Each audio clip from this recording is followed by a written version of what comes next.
자, 우리 이어서 사르트르의 미학에 대해서 한번 살펴봅시다. 사르트르라는 사람이 주장하기를 사르트르 요 정도는 약속 용서해줘.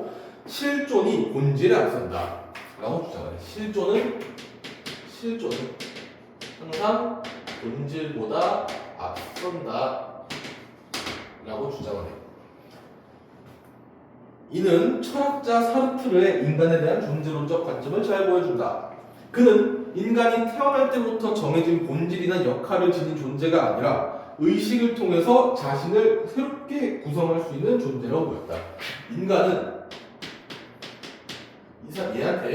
어떤 존재냐면은 의식을 통해서 뭐 할 수 있다? 자신을 새롭게 구성. 스스로를 새롭게 구성할 수 있어. 얘한테 있어서 인간에게는 태생적으로 정해진 역할이라든지, 그 다음에 본질, 이런 거는 전혀 없다고 주장을 하는 거지. 자, 그에 의하면 인간의 의식은 고정된 실체가 아니라 항상 어떤 가능성을 향해 나아가는 지향성을 지닌다. 새롭게 구성할 수 있다는 그 말을 지향성이라고 하는 새로운 용어로 규정을 한 거야. 그래서 인간은 현실의 대상을 그대로 받아들이는 게 아니라 의식을 통해서 뭘 할 수 있다? 의식을 통해서 현실의 대상, 나아가 현재의 자신을 초월할 수 있는 그런 존재라고 보았다. 그렇다면 사르트르는 어떻게 의식을 통해서 현실을 초월할 수 있다고 보았을까? 이 초월을 하기 위해서 우리가 의식에 대해서 좀 더 이해를 해야 돼. 의식이라고 하는 개념을 좀 더 이해를 해야 돼.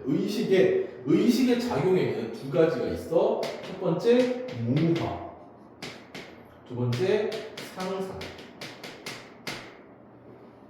자, 무화라는 것은 뭐냐면은 어떤 대상을 지향하는 과정에서 현실의 사물이나 상태를 그대로 수용하지 않고 그것을 부정하거나 거리를 둠으로써 다른 가능성을 여는 활동을 뜻해.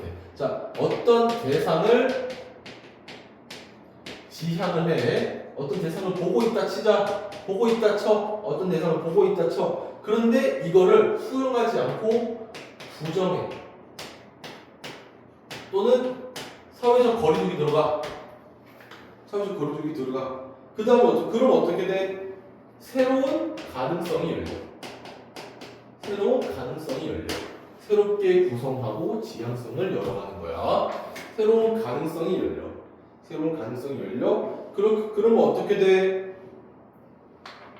자신으로부터 분리해. 현실에 있는 것을 부정하고 자신으로부터 분리를 해. 거리두기. 자신으로부터 분리하게 되면 새로운 가능성이 열리지? 그러면은 새롭게 지향할 대상으로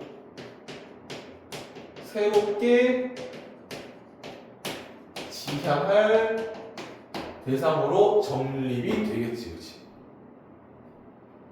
이때 현실에 있지 않은 것을 새롭게 지향하는 거야. 현실에 있지 않은 것을 생각을 하는 거야. 그래서 이 현실에 있지 않은 것을 생각하는 활동이 뭐라고? 얘입니다. 현실에 있지 않은 것을 생각하는 게 뭐라고? 바로 상상인 거야. 이랬지? 자, 상상은 단순한 환상과 달리 현실을 무화함으로써 새로운 비실제적 대상을 창조하는 능동적인 의식의 활동이다. 와, 뭔 소리인지 하나도 모르겠어, 그렇지? 자, 그럼 우리 예시로 봅시다. 자, 거기 사과 나오지, 그렇지? 사과가 있어. 사과야, 뭐 엉덩이 복숭아 이런 거 아니야. 사과야. 사과를 보고 자 빨간색 그리고 둥글다 라는 거를 대상을 지향하고 있어. 이때 무화라는 걸 이걸 어떻게 하는 거야? 나 이거 싫어. 안 해. 부정하고 거리 두기 해버려. 부정하고 거리 두기 해버려. 그러면 이거 아예 그냥 싹 없애고 무화. 없을 무에 될 화자야. 아무것도 없는 상태로 되돌려버려. 아무것도 없는 상태로 되돌린 다음에 어떤 가능성까지 생각할 수 있는 거야? 무화란 그러면 자 사과를 보고 이제 아무 생각을 안 하기 시작해. 저거에 대해서 편견을 우리가 갖지 않는 거야. 난 아무것도 아니다. 그렇다면 저 사과는 비어있을 수도 있는 거야. 안에가 텅 비어있을 수도 있는 거고, 그 다음에 오히려 반만 차있을 수도 있는 거고, 얘가 꽉 차일 수도 있다는 어떤 가능성도 가능하게 되는 거야. 그게 뭐다? 무화. 이게 무화인 거야. 그래서 여기에서 이걸 가지고 여기 이 사과를 가지고 무화를 함으로써 사과의 내부가 비어있다는 가능성, 사과의 내부가 비어있을 수 있다는 가능성, 그리고 거기에다가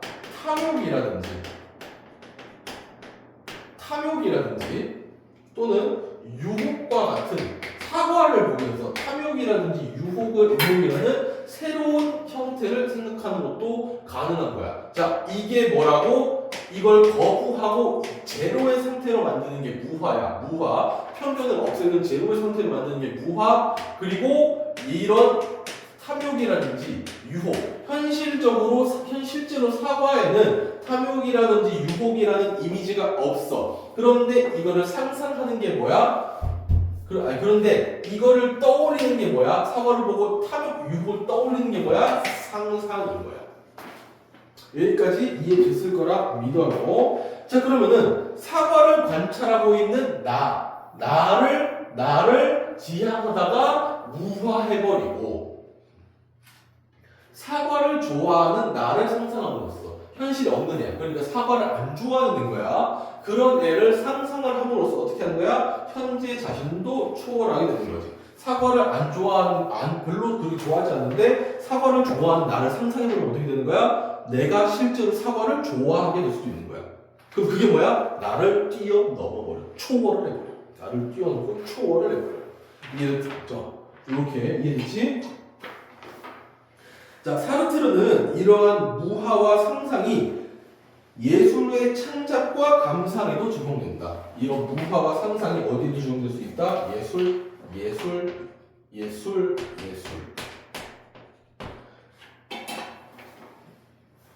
예를 들어, 미안해. 예술가들은 무화와 상상을 통해 현실을 그대로 모방하지 않고 그 너머에 새로운 세계를 창조한다. 이렇게 이거를 예술에다가 적용하게 되면 어떻게 되는 무화와 상상을 모방이 아니야. 모방이 아니고 뭐야? 새로운 세계를 창조하게 되는 거야. 새로운 미적인 세계를 창조하는 그런 결론에 이를 수 있다는 거. 예를 들어 화가가 우리 문 앞에 있는 사과를 보고 그 사과를 보면 어떻게 되겠어? 사르트의 의견에 따르면 걔를 무화해버리겠지, 그렇지? 무화를 해버려. 그러면은 새롭게 상상한 형태로 그것을 그렸다고 해보자. 새롭게 상상한 색과 형태로 그것을 새롭게 상상한 색과 형태 이런 걸로 그거를 그렸다고 쳐봐. 그러면은 이 그림은 현실의 사과를 지시하는 게 아니라 뭐야? 예술가의 의식, 지 멋대로 무화하고 지 멋대로 상상해낸 그 결과가 나오는 거야. 이처럼 예술가의 의식이 지향하는 대상은 구체적인 물질적 기반을 통해 비실제적, 구체적인 물질적 기반, 사과라고 하는 구체적인 물질을 통해서 사과가 비어있을 가능성, 그 다음에 탐욕이라든지 유혹과 같은 비실제적, 실제로 존재하지 않는 대상을 어떻게 하는 거야? 구성을 할 수도 있게 되는 거야. 그래서 사르트르는 이러한 물질적 기반을 아날로공이라고 명명합니다. 아날로공, 이런 사과 같은 애들 아날로공인 거야. 그리고 이 사과를 그릴 수 있게 도와주는 애들, 예를 들어서 캔버스,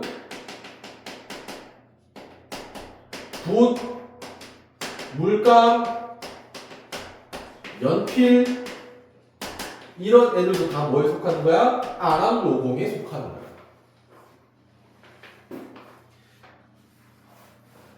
자, 그래서 상상이 현실의 제약을 넘어서 가능성의 세계를 펼치도록 돕는 매개체입니다. 그러니까 얘를 작가의 상상을 그림으로 나타낼 수 있게 만들어주는 대상인 사과, 연필, 캔버스, 붓, 물감까지 이런 애들이 아날로공이라고 정의가 되는 거라고.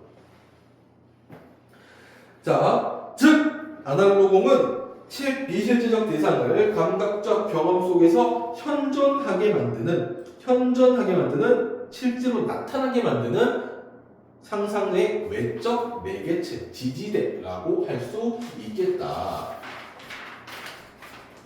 자, 그러면은 우리가 이거 아날로그 요거는 이제 창작의 관점에서 이야기하는 거야. 예술의 창작의 관점에서. 그러면 창작이 있으면 뭐도 있겠어? 감상의 관점도 있겠지. 자, 감상의 관점에는 어떻게 해야 되냐면은 감상자는 자, 예술 작품이라고 하는 대상이 있어. 예술 작품이라고 하는 대상을 얘는 어떻게 하겠어? 작품이라고 하는 대상을 지향하다가 무화하겠지. 무화했어.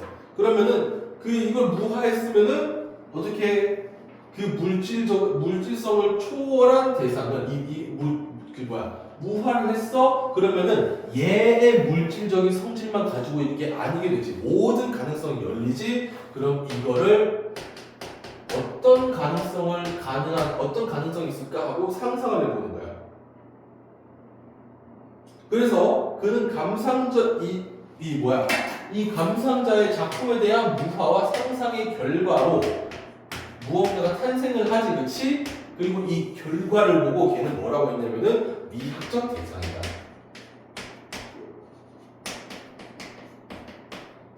이거야말로 이 작품이 미학적 대상이 아닌 게 아니라 작품이 미학적으로 평가가 받을 수 있는 게 아니라 이 작품에 대한 감상이야말로 진짜 미적으로 연구가 있는 연구할 가치가 있는 미학적 대상이다. 자, 사르트르는 감상이 의식을 통해 감상자 자신을 초월하는 활동이라는 점에서 감상자를 작품의 의미를 받아들이는 자가 아니라 능동적으로 의미를 창조하는 자로 정의를 했어.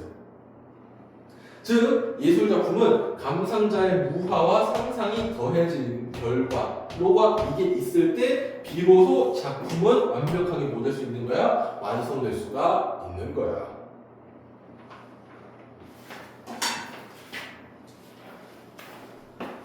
자, 앞에 지우서 자, 마지막 문단 봅시다. 이처럼 사르트르의 예술 철학에서 창작과 감상은 모두 인간의 무화와 상상을 통해서 뭐가 이루어진다? 창작도 감상도 이루어진다. 그런 얘기지, 그렇지? 예술가는 현실을 무화하고 상상을 통해 그것을 재구성함으로써 자신의 자유를 실현해. 예술가 창작의 경우에는 어떻게 한다? 현실을 무화시켜 그리고 현실에 대해서 상상이 늘어나겠지, 그치? 그 상상은 뭔 거야? 작가 자유인 거야. 작가 마음대로 뭐야? 작가 자유인 거야. 작가 마음대로 상상할 수 있어. 그럼 작가 마음대로 상상한다면 어떻게? 이거를 그림으로 표현을 하지, 그치? 그러면은 내 자유를 마음대로 표현했으니까 이게 뭔 거야? 자유의 실현인 거야.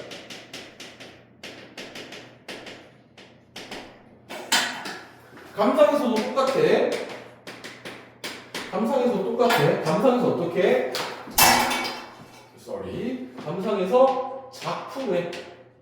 감상에서는 작품을 무화시킨 다음에 어떻게 작품에 대한 상상의 나래를 펼쳐가요. 그러면 어떻게 돼? 이 상상도 작가가 아니라 감상자 자유야. 감상자 마음대로야. 그리고 감상자 마음대로 그 표현한 결과, 감상자 마음대로 감상한 결과가 나오겠지, 그치? 결과가 탄생을 할 거야. 그러면은 뭐해? 아, 이것도 자유구나. 이것도 자유구나. 즉 결론은 뭐야? 예술은 자유로운 인간이야. 인간은 자유로워. 인간은 자유로워. 인간은 자유로워. 자유로운 인간이 세계에 던지는 물음이자 응답이다. 즉 인간이 자유를 만들어내고 자신의 자유를 실현하고 행동할 수 행할 수 있는 그런 수단이 될 수가 있는 거야. 예술이. 자, 여기까지 하고요. 또 한 번 쉬었다가 다시 돌아오도록 하겠습니다.